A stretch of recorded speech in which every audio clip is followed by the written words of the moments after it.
మధ్యయుగ ఆంధ్రదేశ చరిత్రలో సమాజంలో చాతుర్వర్ణ వ్యవస్థ కనిపిస్తుంది. దీనిలో బ్రాహ్మణులు, క్షత్రియులు, వైశ్యులు, శూద్రులు ఉండేవారు. ఈ నలుగురు కాక పంచములుగా చెప్పబడేవారు ఊరికి దూరంగా నివసించేవారు.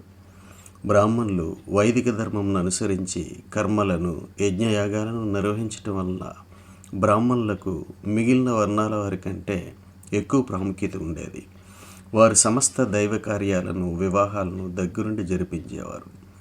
వారి పోషణ నిమిత్తం సామంతరాజులు చేసిన దానములు, అగ్రహారముల మీద ఏ విధమైన పన్నులు అంటే నకరములు ఉండేవి కావు.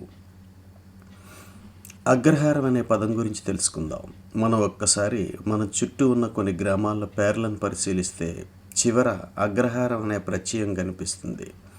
అలాంటి పేర్లున్న గ్రామాలు సాధారణంగా బ్రాహ్మణులకు దానంగా ఇవ్వబడిన గ్రామాలే.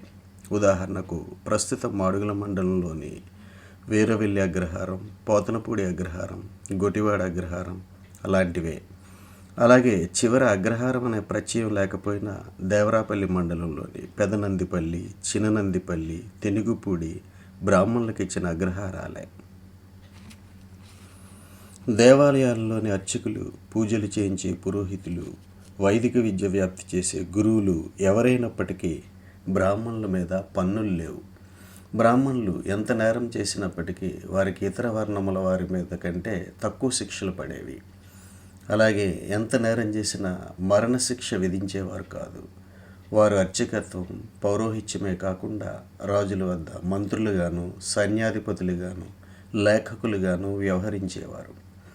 అలాగే దేవాలయ సమీపాన గల ఘటికలలో బ్రాహ్మణులకే కాకుండా క్షత్రియులు, వైశ్యులు వేదాంగాలు, ఆగమాలు, శాస్త్రాలు నేర్పేవారు. ఇక నెక్స్ట్ ఎపిసోడ్లో వడ్డాది సామంత రాజ్యంలోని వ్యవసాయం గురించి తెలుసుకుందామా?